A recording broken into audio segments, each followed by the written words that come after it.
সুপ্রিয় দর্শক, স্বাগত জানাচ্ছি আমাদের সমসাময়িক বিষয়ক টক শো অন্তরালের আলাপে। আর আজকের এই অন্তরালের আলাপ অনুষ্ঠানে আমাদের সঙ্গে যুক্ত হয়েছেন দিল্লি থেকে আমাদের সকলের শ্রদ্ধেয় বাংলাদেশ বিষয়ক গভীর পর্যবেক্ষক, 4বারের নির্বাচিত প্রেসিডেন্ট প্রেস ক্লাব অফ ইন্ডিয়ার গৌতম লাহিড়ী। গৌতম দা, আপনাকে স্বাগতম। ধন্যবাদ, নমস্কার। জি, নমস্কার। আমরা আলাপটা শুরু করতে চাই। আপনিও জানেন, আপনি বাংলাদেশের গভীর পর্যবেক্ষক। বাংলাদেশের এক বিশাল শ্রেণীর মানুষের প্রতিদিনের সকাল হয় যে এই বুঝি প্রতিদিন রাতে ঘুমাতে যায়, এই বুঝি সকালে কোনো একটা পরিবর্তনের, কোনো একটা নতুন কোনো ঘটনার দেখা পাবে বা খবর পাবে, এমন একটি শঙ্কা দিয়ে আমাদের এখানে দিন শুরু হয়। এই মুহূর্তে বসে আজকে 2026-এর জুলাইয়ের শেষ প্রান্তে বসে বাংলাদেশের সামনে আপনি কি দেখছেন, এই আলাপটা দিয়ে শুরু করতে চাই। দেখুন, কোন পরিবর্তনটাই হচ্ছে শেষ কথা। যেরকম 15 বছরের পরে, শাসনের পরে বা 15.5 বছরের পরে শেখ হাসিনারও তাকে চলে আসতে হয়েছিল, বাংলাদেশের মানুষ নিঃসন্দেহে একটা পরিবর্তনের আকাঙ্ক্ষা তাদের মধ্যে প্রবল হয় যখন তাদের জনজীবন বিপর্যস্ত হয়।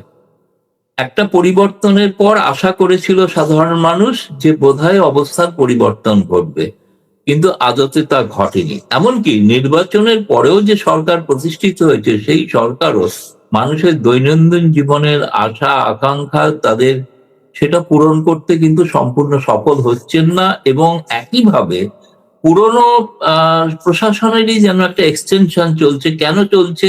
আমি জানি আমার বহু বিশিষ্ট পরিচিত শিল্পপতি গোষ্ঠী, তাদের উপর চাঁদাবাজির জুলুম চলছে এবং বিশেষ করে নির্বাচিত এমপি তারা চাঁদাবাজি করছেন এবং তাদেরকে ব্যবসা করতে দিচ্ছে না। তারা যদি ব্যবসা না করেন তাহলে সাধারণ মানুষ, তারা যেখানে চাকরি করেন, কর্মসংস্থান, বহু প্রতিষ্ঠানে আমি জানি বেতন বন্ধ হয়ে যাচ্ছে এবং মানুষের জিনিসপত্রের দাম, মূল্যবৃদ্ধি এবং সমাজে শান্তি প্রতিষ্ঠা করা, যেটা সব থেকে বেশি জরুরি, সেইটা হচ্ছে না। ফলে এখন যেটা, অতীতে যদি কিছু মানুষও ভেবে থাকেন যে শেখ হাসিনার সময়টা অপশাসন ছিল, কিন্তু তাহলে সেই মানুষের মনোভাব, আমি যা ফিডব্যাক পাই তাতে পরিবর্তন হচ্ছে।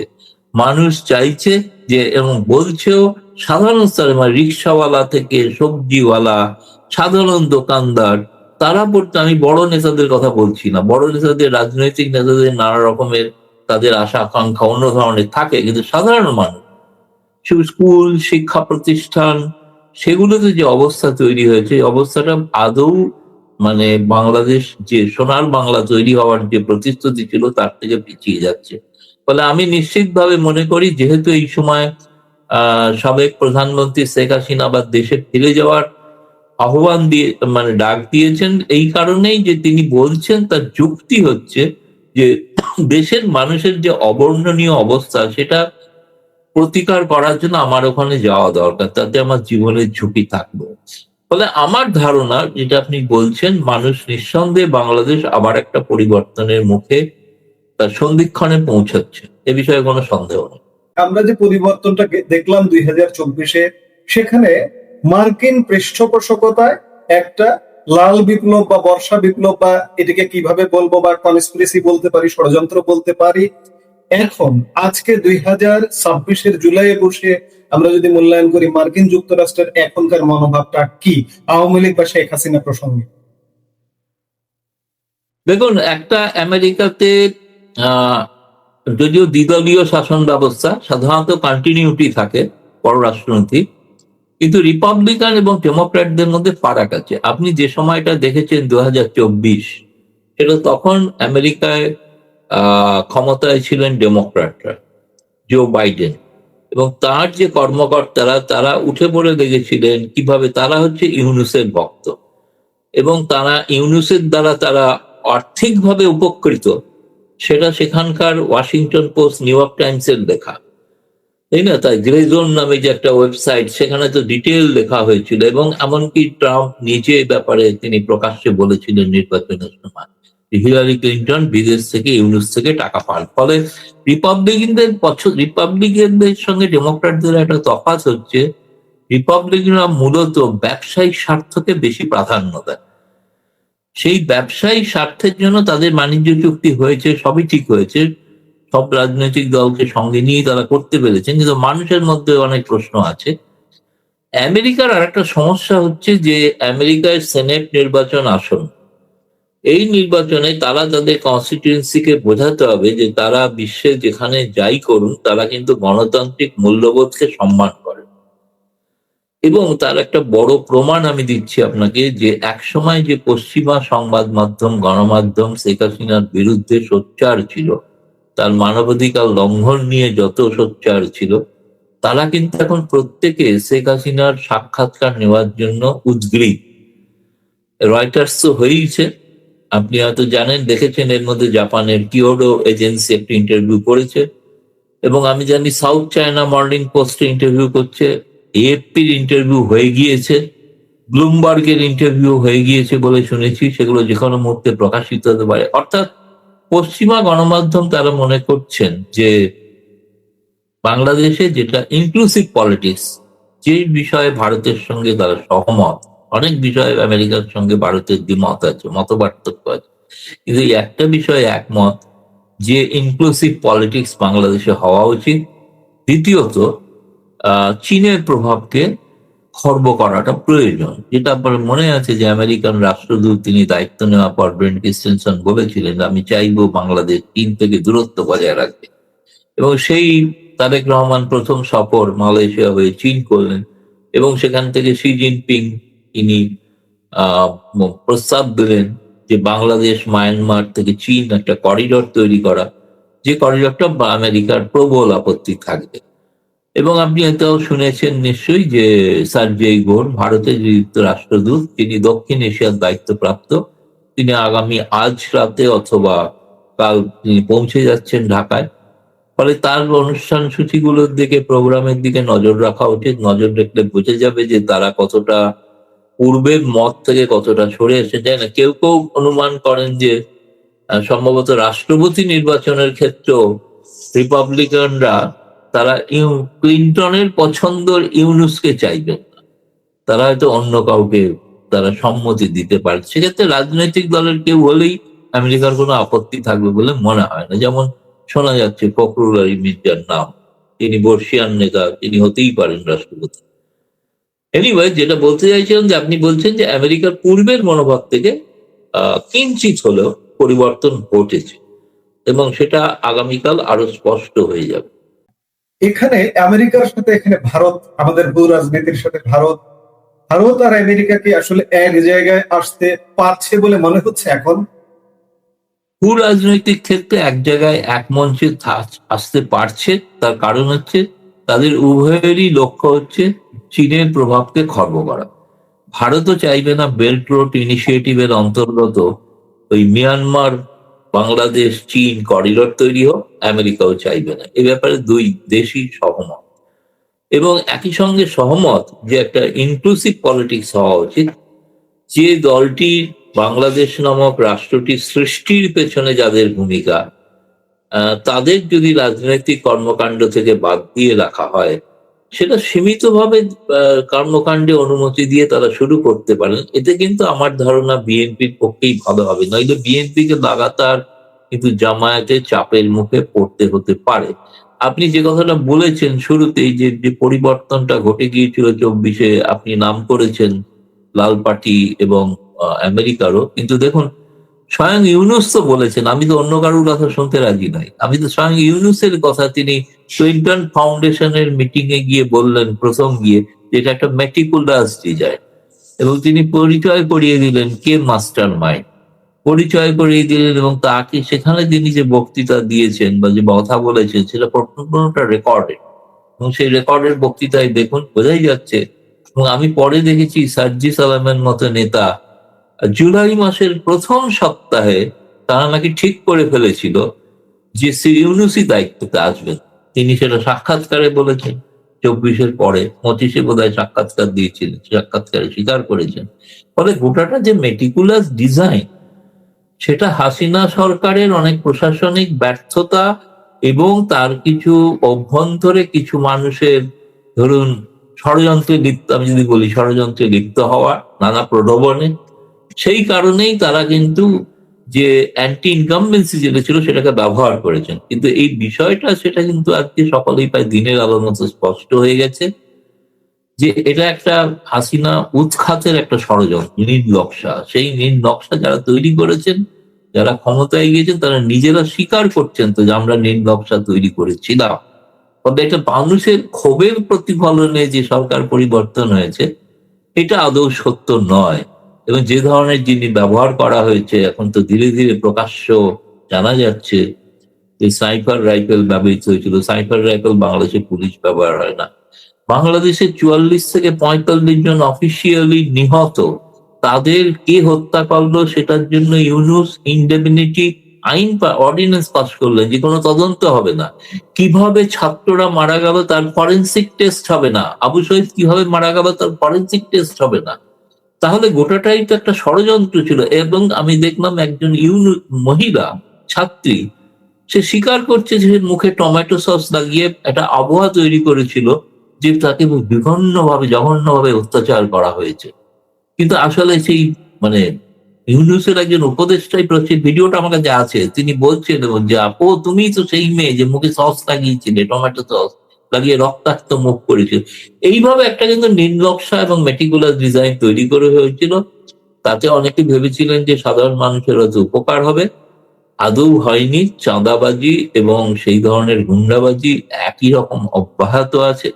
এখন তো এই চাঁদাবাজির কারণে একে অপরের বিরুদ্ধে সংঘর্ষ শুরু হয়েছে। গতকাল তো শুনলাম বিএনপির ছাত্র দলের সঙ্গে এনসিপি নেতাদের সংঘর্ষ হয়েছে, তার প্রতিবাদে তারা একটা সভা করছে। এখন যে এই পরিস্থিতিটা সমাজে যদি শান্তি না থাকে, সমাজ এটা পরিষ্কার হয়ে গেছে যে আর যাই হোক শেখ হাসিনার সময় একটা জিনিস ছিল, সেটা হচ্ছে সমাজে শান্তি ছিল এবং জঙ্গিরা সব কিন্তু জেলের অভ্যন্তরে ছিল।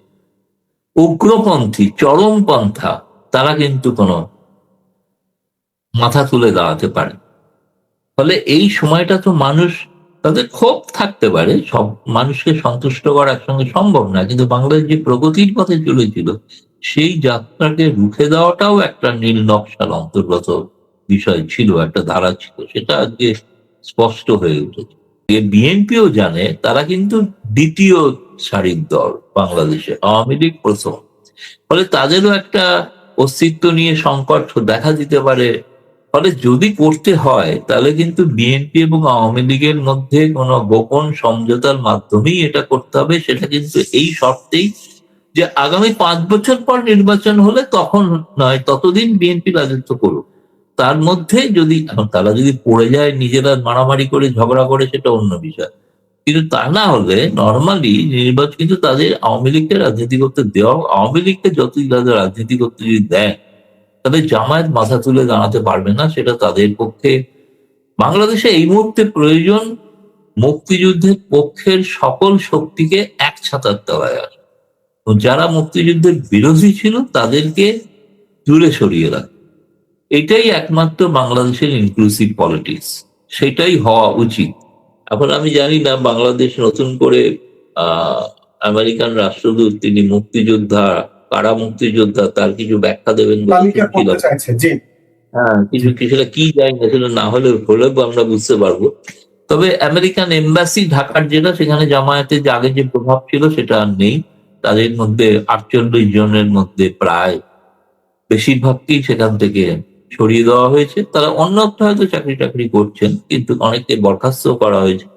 আগে জামায়াতে শেখ হাসিনা থাকাকালীন জামায়াতের যে বারমান্ত আমেরিকান এম্বাসির মধ্যে ছিল সেটা এখন আর নেই। আমেরিকান এম্বাসির মধ্যে একদা যারা ওই পশ্চিমা গণমাধ্যমে কাজ করতেন তাদের যে একটা হোয়াটসঅ্যাপ গ্রুপ পরিচালিত হতো সেটাও এখন নেই। এখন নিজেদের মধ্যে একটা হোয়াটসঅ্যাপ গ্রুপ পরিচালিত হয়েছে। তবে আগামী দিন আমার মনে হচ্ছে মানুষকে, শুনুন, শেষ কথা বলে মানুষ, শেষ কথা রাজনৈতিক দল বলে। ফলে মানুষকেও সিদ্ধান্ত নিতে হবে তাদের ভবিষ্যৎ তৈরির জন্য। এরকম একটা অনিশ্চয় অবস্থার মধ্যে আর কতদিন থাকবে, তাদেরও একটা চাপ তৈরি করতে হবে সরকারের ওপর যে আসুন আমরা সকলে মিলে বাংলাদেশের স্বার্থে এক হই এবং একটা আদর্শে এক হই।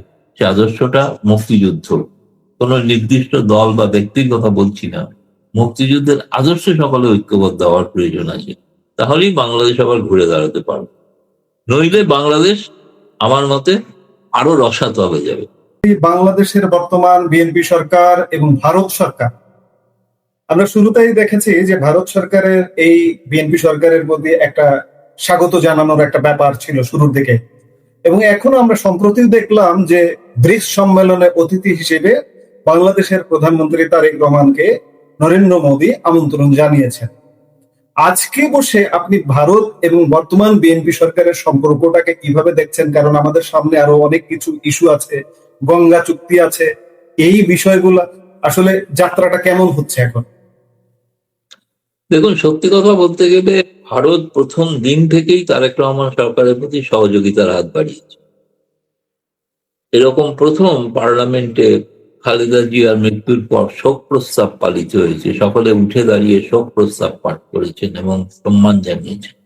সুতরাং ভারতের দিক থেকে আপনি বাংলাদেশের যে নিত্য প্রয়োজনীয় জিনিস সেগুলো ভারত সরবরাহ করে চলেছে, সে ডিজেলই হোক কিংবা নিত্য প্রয়োজনীয় পণ্য হোক অথবা বিদ্যুৎ হোক, কোনোটাই বন্ধ হয়নি। এবং বারবার ভারত সহযোগিতার হাত বাড়াতে হয়েছে এক কারণেই, যে যেহেতু আওয়ামী লীগ ক্ষমতায় নেই, ক্ষমতায় একটা নির্বাচন প্রশ্নবিদ্ধ হলেও একটা নির্বাচিত সরকার, ফলে তার সঙ্গে সম্পর্ক রাখাটা যেমন হাসিনা সরকারের সঙ্গে সম্পর্ক রাখতো ভারত, তেমনই তারেক রহমানের সঙ্গে সম্পর্ক রাখতে চাও। কিন্তু আমাদের ভারতীয় হিসেবে আমাদের অভিজ্ঞতা হচ্ছে যে তার প্রতিদান আমরা বাংলাদেশ থেকে দেখছি না। তিনি কি, ধরুন যদি এককালে বলা হতো হাসিনার সময় হাসিনা অনেক কিছু ভারতকে দিয়েছেন, তাহলে ভারত আমাদের কি দিল, এই প্রশ্নটা হতো। আজকের প্রশ্ন হচ্ছে ভারত অনেক কিছু দিচ্ছে, তারেক রহমান সরকার বিএনপি সরকার কি দিয়েছে ভারতকে ক্ষমতায় আসার পর? একটা উদাহরণ দিন, কোনো উদাহরণ। একমাত্র জঙ্গিদের ছেড়ে দেওয়া ছাড়া এবং ভারত বিরোধী মন্তব্য করা ছাড়া আর কি দিয়েছেন তারা? আর তো কিছুই দেননি। অথচ সবটাই হচ্ছে ভারত থেকে পাওয়া বিদ্যুতের জোরেই কথা বলতে পারছেন। দ্বিতীয়ত, আপনি যেটা বললেন ব্রিক্স প্রসঙ্গ, ব্রিক্সে যেহেতু এই মুহূর্তে বিমস্টেকের পৌরোহিত্য করছেন বাংলাদেশ, ফলে বাংলাদেশে যিনি প্রধানমন্ত্রী তাকে সেই কারণে আমন্ত্রণ জানাতেই হবে, এবং সেই আমন্ত্রণ নরেন্দ্র মোদী জানিয়েছেন, তিনি উপেক্ষা করেননি। তিনি তাতে এও বলেছেন তার সঙ্গে দ্বিপাক্ষিক তিনি কথাও বলতে চান, বৈঠক করতে চান। আমার ধারণা যে সেপ্টেম্বরে যেহেতু যদি সত্যিই শেষ পর্যন্ত তারেক রহমান আসেন, কেন একটা আওয়ামী লীগ অন্যতম একটা গুরুত্বপূর্ণ আলোচনার বিষয়, কারণ সরাসরি কোনো কথা তো বলা যাচ্ছে না তারেক রহমানের সরকারের সঙ্গে। ফলে এখানে এলে একান্তে তারেক রহমান আর প্রধানমন্ত্রী মোদী যদি মিলিত হন, তাহলে সামগ্রিকভাবে বাংলাদেশ ভারতের উভয়ের স্বার্থ এবং বাংলাদেশের স্বার্থের ক্ষেত্রে সব থেকে বেশি জরুরি সেটা হচ্ছে সেখানে সামাজিক শান্তি প্রতিষ্ঠা করা, যেটা কিছুদিন আগে সজীব জয় অক্সফোর্ডে লন্ডনে বললেন, যেটা যদি উপেক্ষা করে বিএনপি তাহলে বাংলাদেশ গৃহযুদ্ধের মুখে পড়বে। বাংলাদেশে যদি গৃহযুদ্ধ হয় তার প্রভাব ভারতে পড়বে, সুতরাং ভারতের দিক থেকেও সেটা সুখকর।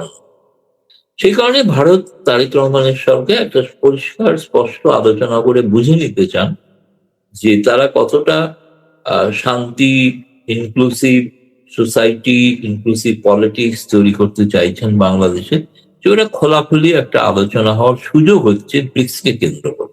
এই প্রথম একটা সুযোগ ঘটবে যে তারেক রহমানের সঙ্গে প্রধানমন্ত্রী নরেন্দ্র মোদীর একটা 1-to-1 কথা বলার। ফলে আমি যে বাকি দ্বিপাক্ষিক সহযোগিতা যেগুলো সেগুলো কোনোটাই খুব একটা এগোয়নি, কোনোটাই। কারণ যখন খলিলুর রহমান ভারতে এসেছিলেন তখন ভারত প্রস্তাব দিয়েছিল যে বাংলাদেশ এবং ভারতের মধ্যে প্রায় 70টার উপরে দ্বিপাক্ষিক ব্যবস্থাপনা আছে, সেগুলোর বৈঠক একের পর এক শুরু হোক। কিন্তু একমাত্র বিএসএফ বিডিজি বৈঠকটা ছাড়া আর কোনো বৈঠক হয়নি। খালি একটা টেকনিক্যাল টিম এসেছিল জয়েন্ট রিভার কমিশনের অধীনে, তারা হচ্ছে পানি মাপতে, কিন্তু এর বেশি কিছু, তাও সেটা তারেক রহমান সরকার শেষ মুহূর্তে পাঠিয়েছেন, তখন দেরি হয়ে গেছে, কারণ এরপরে তো বন্যা, সেটা শুকা মরশুমের পানি ডিস্ট্রিবিউশনের ব্যাপার। ফলে আর কোনো বিষয়ে কিন্তু কোনো অগ্রগতি হয়নি। একমাত্র বিএসএফ বিজিবি বৈঠকের পর একটু আপাতত একটু পুশব্যাক পুশিন গুলো একটু কম হয়েছে, সেটা একটা গুরুত্বপূর্ণ ভালো দিক। কিন্তু আর কোনো বিষয়, কারণ সেটা বাংলাদেশের নিজের উপর একটা চাপ ছিল যে এত ভারত থেকে লোক বিএসএফ পাঠানোর ব্যবস্থা করছে, তাতে বাংলাদেশের মধ্যে একটা অশান্তি তৈরি হতে পারে। সেই কারণেই তারা বৈঠকে রাজি হয়েছিলেন, বৈঠক করেছিলেন, কিন্তু আর কোনো কিছু বৈঠক করলেন না। এবং আমরা দেখতে পাচ্ছি যে শেখ হাসিনা ঘোষণা দেওয়ার পর আপনাদের রাষ্ট্রপতি শাহাবুদ্দিন সাহেবকে সরিয়ে দেওয়া হলো। তো তাকে যিনি লিখেছেন, যাই করে চিঠিটা আমি দেখলাম, চিঠিটাতে তিনি প্রথম লাইনে হাতে লিখেছেন আর শেষ লাইনে সইটা হাতে লিখেছেন, বাকি গোটাটাই টাইপ করা। কোথা থেকে টাইপ হয়ে এসছে এটা আজকের দিনে বুঝতে কোনো অসুবিধা হয় না। জানি না ভবিষ্যতে আরো পরিবর্তন হবে এরকম একটা শুনছি। কিছু ভয় দেখানোর জন্য সাংস্কৃতিক কর্মীদের পর্যন্ত আইসিটি ধারায় তাদেরকে অভিযোগ দায়ের করা হয়েছে, যেটা অবাঞ্ছিত বিষয়, এটা হওয়া অনুচিত সম্পূর্ণ। তার মধ্যে সাংবাদিকরাও আছেন। এটা খুবই জঘন্য। অর্থাৎ একটা ভীতির আবহাওয়া তৈরি করে চাইছেন। তারা কিন্তু বুঝতে পারছেন যে শেখ হাসিনা যদি ঘোষণা করেছেন যখন, তিনি কিন্তু যাবেন। ফলে সে সময় যে অশান্তিটা হবে তার জন্য তারা একটু নিজেদের ঘর গোছাতে চাইছেন। আমার মনে হয় তার আগে সেপ্টেম্বরে যদি পারস্পরিক আলোচনার মাধ্যমে এটার একটা সুষ্ঠু সমাধান বের করা যায়, সেটা অনেক ভালো হবে বলেই আমার মনে হয়। বহুল আলোচনা গত কয়েক মাস ধরে আলোচনা হচ্ছে, বিশেষ করে আমাদের সাবেক প্রধানমন্ত্রী শেখ হাসিনার ডিসেম্বর ঘোষণা। এই ঘোষণার সর্বশেষ আপডেট কি ডিসেম্বরে আসছেন তিনি, নাকি তার আগে আসছেন? তিনি এখনো পর্যন্ত ডিসেম্বরকেই তিনি নির্দিষ্ট সময় বলে স্থির করেছেন। তিনি এর পরেও যে ইন্টারভিউ গুলো দিয়েছেন তাতে কোথাও ডিসেম্বরের মাসের তিনি কোনো পরিবর্তন করেননি। এখন আগামী দিনে যে ইন্টারভিউ গুলো প্রকাশিত হবে তখন জানতে পারবো যে তিনি নতুন কোনো কথা বলেছেন কিনা। আমার মনে হয় না, কারণ এর মধ্যে একটি গণমাধ্যম তাকে একটা প্রশ্ন পাঠিয়েছিল যে ভারতের পররাষ্ট্র মন্ত্রণালয় জানিয়েছে যে আপনাকে তো বন্দি প্রত্যর্পণ চুক্তির নিয়ম অনুসারে পাঠানো হতে পারে, আর সে ব্যাপারে আপনার মত কি? উনি বলেছেন বন্দি প্রত্যর্পণ চুক্তির তো সেটার আইনি দিক আছে, আইনি দিক বিচার করে তারা হয়তো সিদ্ধান্ত নিতেই পারেন, স্বাভাবিক। কিন্তু বন্দি প্রত্যর্পণ চুক্তির তো প্রয়োজন হচ্ছে না, কারণ আমি তো নিজেই যাচ্ছি। দাদা, শেখ হাসিনা কি বন্দি? এই যে বন্দি প্রত্যর্পণ চুক্তি, উনি তো বন্দি না, না। তিনি তো বন্দি নন। তিনি হ্যাঁ, বন্দি নিয়ম অনুসারে হচ্ছে, নিয়ম অনুসারে যেটা বাংলাদেশের সবাই যেটা মানে এখনো সেটাকে বুঝতে পারেন না, সেটা হচ্ছে বন্দি প্রত্যর্পণ চুক্তি অনুসারে তিনি তার বাংলাদেশে তিনি সাজা প্রাপ্ত হয়েছে। তো সেই সাজার নিয়মাবলী কি হয়েছিল না, ওটা ভারতে পাঠাতে হবে। ভারতে পাঠাবে, যিনি পাঠাননি বলেই ভারতেও আদালতে কিন্তু সেগুলো আবার পেশ করতে হবে, এবং ভারতের আদালত থেকেও সেই অভিযোগের সত্যতা প্রমাণিত হতে হবে। ফলে তবে তিনি বন্দী হবেন। আপাতত বন্দী নন, কারণ আপাতত এবং তিনি ভারতেও বন্দি থাকতে হবে তাহলেই তো বন্দি বিনিময় হবে। তখনই তো না, কিন্তু কিন্তু তিনি তো বন্দী নন, এখনো বন্দী নন। তিনি তো একজন মুক্ত, তিনি রাজনৈতিক নেত্রী। তিনি তো রোজ না হলেও মাঝে মাঝেই তো বাংলাদেশের আওয়ামী লীগের নেতা নেত্রীর সঙ্গে দেখা করছেন, কথা বলছেন। সবটাই ভারত সরকারের সহযোগিতাতেই হচ্ছে। কয়েকদিন আগে 24 তারিখে হয়েছে। আমি শুনেছি আগামীকালও কোনো বৈঠক হতে পারে, কেউ আসছেন, হয়তো বৈঠক হবে, সেখানে রণনীতি তৈরি করছেন, এবং সেই সময় হয়তো এগুলো স্থির হতে পারে। কিন্তু এখনো পর্যন্ত ডিসেম্বরের ডেডলাইন তিনি পরিবর্তন করেন। তিনি কি আসছেনই? আমরা বিভিন্ন ভাবে নিশ্চিত ভাবে শুনতে পাচ্ছি যে তিনি আসছেন। আপনার জায়গা থেকে আপনি অনেক জায়গায় বলেছেন, আপনি কি নিশ্চয়তা দিয়ে বলতে পারছেন যে তিনি কি আসলে আসছেন? আমি ওনাকে যতটুকু জানি বা চিনি, তিনি অত্যন্ত দৃঢ় প্রতিজ্ঞ। যেটা বলেন সেটা থেকে তিনি সরেন না। আমার কাছে এমন কোনো উদাহরণ, তিনি বিশ্বের মধ্যে বৃহৎ সময়ের মহিলা প্রধানমন্ত্রী। ফলে তার যে মর্যাদা এবং তার যে সম্পর্কে ভাবমূর্তি গোটা বিশ্বে ছিল বা রয়েছে এখনো, ভারতে তো আছেই। ফলে তিনি যেটা বলবেন, তিনি অযথা কোনো নাটুকেপনা করার জন্য বলছেন তা তো না। তিনি যেটা বলছেন সেটা তিনি বিশ্বাস করেন এবং বলছেন, এবং ঘটনা আমি এখনো বিশ্বাস করি তিনি ডিসেম্বরে ফিরবেন, যদি তারেক রহমান সরকার অন্য কোনো প্রস্তাব না দেয়। আচ্ছা, তিনি ফিরবেন, কিন্তু এখানে একটা উদ্বেগের জায়গা আছে, উৎকণ্ঠার জায়গা আছে। বাংলাদেশে তার নিরাপত্তা ঝুঁকি ছিল বলে 2024-এর 5 অগাস্ট ভারত সরকারের সহযোগিতায় তাকে ভারতে নিয়ে যায় নিরাপদ আশ্রয়ে রাখা হয়। তিনি যদি ফেরেন, ওই যে নিরাপত্তা ঝুঁকিটা তাকে পিছু ছাড়ে না, সেটির কি হবে? এ ব্যাপারে ভারত সরকারের কোনো সহযোগিতা, বাংলাদেশ সেনাবাহিনীর সাথে সমঝোতা করেই কিন্তু তাকে নিয়ে যাওয়া হয়েছে তাকে পাঠানোর ব্যাপারে। এবং এখানে যে বাংলাদেশে এসে তিনি থাকবেন, বাংলাদেশ সরকারের সাথে বা সেনাবাহিনীর সাথে কোনো সমঝোতা বা এরকম কিছু থাকবে কিনা, আপনি কি মনে করেন? দেখুন, এটা তো অবশ্যই হওয়া উচিত, কারণ এটা আমি নিশ্চিত জানি এবং দৃঢ়ভাবে বিশ্বাস করি যে আবহাওয়াটা 2024-এ ছিল, সেই আবহাওয়াটা 2026-এ নেই। 2026-এর ডিসেম্বরে সেটা নেই। কারণ যারা যে আন্দোলন, যে তথাকথিত আন্দোলন করেছিল, তাদের মুখোমুখি হতে হবে এবার অন্তত লাখো লাখো আওয়ামী লীগ সমর্থকের সামনে। ফলে যেটাকে জয় গৃহযুদ্ধের কথা বলছি। ফলে সেই অবস্থাটা অনুমান বুঝেই, সেটা অনুমান করেই উভয় দেশের মধ্যে একটা সমঝোতা কোথাও একটা হওয়ার সম্ভাবনা আছে বলেই আমার মনে হয়। আমি আপনাকে আগেও বলেছি, সেইটা ডেডলাইনটা হচ্ছে সেপ্টেম্বর। ফলে সেই সময়টাতেই ক্লিয়ার হয়ে যাবে। আপনি যেটা বলছেন, প্রথম কথা, যে রিপোর্টের ভিত্তিতে তাকে ফাঁসি দেওয়া হয়েছে, সেই রিপোর্টের, ভলকার তুর্কের রিপোর্টের 80 নম্বর পাতা যদি আপনারা পড়ে দেখেন, সেখানে লেখা আছে যদি এই ফাইন্ডিংস এর কারণে কাউকে ফাঁসি দেওয়া হয়, তাহলে তার সঙ্গে জাতিসংঘ নেই। এবং যদি এই আইসিটি গঠন নিয়ে আপত্তি থেকে থাকে কারোর, অভিযুক্তদের, শেখ হাসিনা তো আছেই, তিনি তো আদালতে দ্বারস্থ হয়েছেন, অন্য আন্তর্জাতিক আদালতে। ফলে সেই ব্যাপারেও কিন্তু জাতিসংঘ সে ব্যাপারে থাকবে না।